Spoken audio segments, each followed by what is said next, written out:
Hello everyone, welcome to another episode of Music of the Week. I know it's a day later than I've usually been doing them for 2022, but one of the reasons was I couldn't review an album before because I had, basically my internet crapped out on me before I could do it. So, yeah, also I got 6 albums for this one, so it's a bit of a bigger episode, but yeah, we may as well just get through it. 6 albums, let's go. We started off with a woman who really doesn't need a lot of introduction, Avril Lavigne, with her 7th album, Love Sucks. Now, this is my first full Avril Lavigne album, but obviously I've known about her for a couple of decades, pretty much since she started. And, yeah, very much a throwback style to her particular brand of pop punk. Giving it a C+, right, because it isn't anything new. It is ultimately a fun album, but it also... This is the same complaint I had about Machine Gun Kelly's pop punk debut, like with the whole gender dynamics thing. She just really picked like the most basic stuff that girls can say about boys and punk music. That's really all she did. But I do like the guest spots. Black Bear in particular has a really good moment on the song he's on, which is titled "Give Me a Moment." Love It When You Hate Me. Yeah, he's pretty good. It is a decent enough album, got solid production and everything, but it just doesn't feel like anything new. It also feels way too short. Like, the last song is under 2 minutes long. I think it might be the shortest song on the album. It's a weird closer. It's a very oddly put together album, but it does have its charms, I suppose, and Avril can still go. But yeah, it's really nothing new, so... sod it. Next we head to Richmond, Virginia for Bad Omens and their 3rd album, The Death of Peace of Mind. So these are a band much like...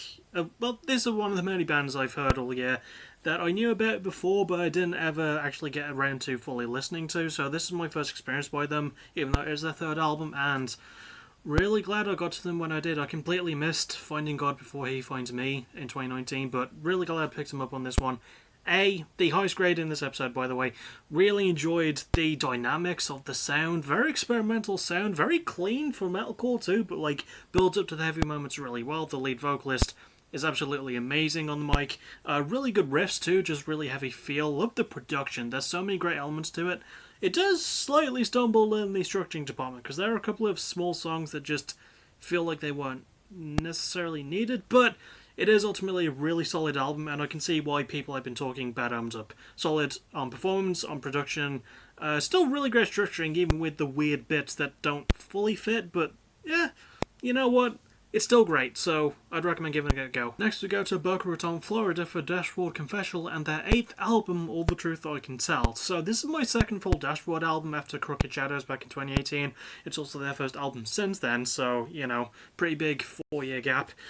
This album basically is just lead singer Chris Carrabba and his acoustic guitar, and while there's nothing new for a Dashboard album, I don't know, there's just something about it that gave me the warm fuzzies. It made me feel happy. I'm giving it a B.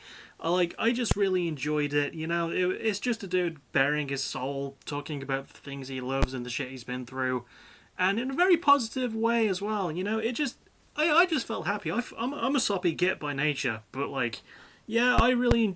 you wouldn't guess I'm a soppy git by the music I listen to, but yeah, really enjoyed a lot of how he presented himself on this album. Really like the lyrics talking about themes of love and family, even though, again, it does feel a bit of a barren album, right? Because it is just Chris and his guitar, and there's no heavy riffs from the other guitarists, there's no heavy bass work, there's no drumming, it's just a man and his acoustic guitar.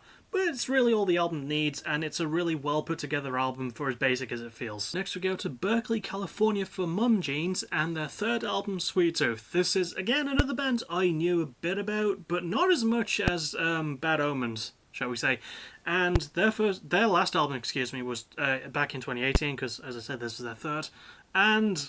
really enjoyed this one. I'm really glad I got around to these guys. I'm giving this album a B+. Really liked how self-deprecating and honest and raw a lot of the lyrics were. I really liked a lot of the production work too.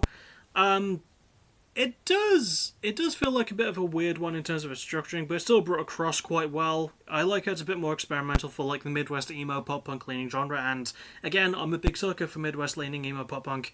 It's one of my favourite things. There's some real crunch on the guitar and bass work, which I do appreciate. I love the drumming, I love the lyrics as well. Really solid production too, and just really great work from everyone involved. Just a really, really fun album, even though it talks about some pretty dark themes at times, but still... definitely worth a go. I enjoyed it. Next we go to Osnabrück, Germany for Tragedy of Mine with their 2nd album, Aeon. Now, I knew absolutely nothing about these guys going in, and they were kind of like that band I just picked from Consequence of Sound, where I was just like, they probably sound like a metal band. I'll just throw them in there to try and flesh out this week. And it turns out, really smart choice. Giving this album also a B+. I really liked it a lot more than I thought it would, you know, really crushing and dark feel to the lyrics.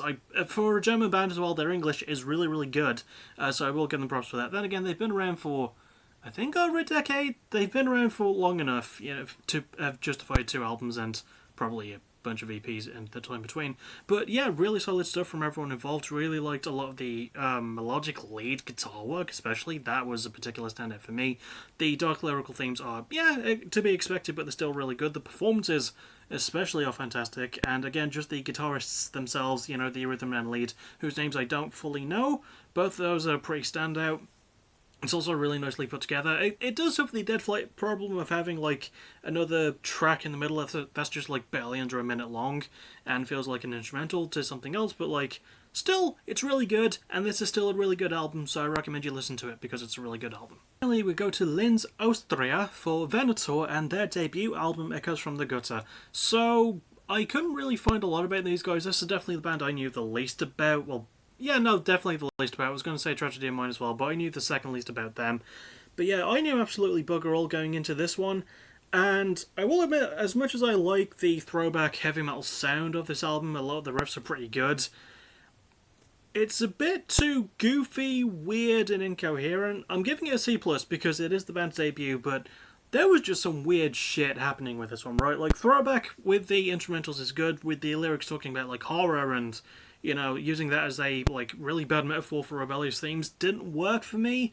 The production was really... it needed work too, because it was really good on the instrumental work, but it made the vocals themselves sound really drowned out, and it's just a baffling album to listen to. Like, it's 9 minutes stretched out... it's 9 songs stretched out to, like, over 45 minutes or something. It doesn't do enough interesting to mix it up, but again, I am giving them the benefit of the doubt because this is a debut, and there are still some pretty good moments to it, like the instrumental work is pretty solid, and the band's performances are really good. I just wish I could have heard them a little bit better. I think they need a new label, a new producer, a new something, also definitely new lyrical content, because, good God, I actually read these, and much like Tragedy of Mine, despite not being from a natively English-speaking country, they speak pretty good English, but the part I couldn't understand was the lyrics themselves, because they're just super weird and kind of dated in their themes, but it's still not a terrible album, and I still recommend maybe giving it a try for yourselves. And that'll about do. Another episode in the books, a bit quicker than usual. Then again, this is a bit rushed because I am recording this video pretty late, usually an hour later than I would usually do one, so I better get myself promotion out of the way right now. Tonight, possibly finishing the Let's Play stream of Bulletstorm. I've still got some bits to edit, but not as much. I've been actually pretty busy on that this past week.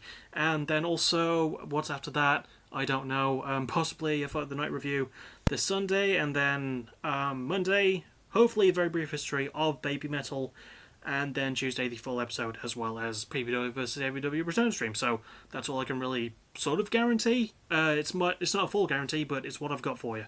So I'll see you all for whatever the hell's next. And as always, thank you for watching. You're awesome. Bye bye.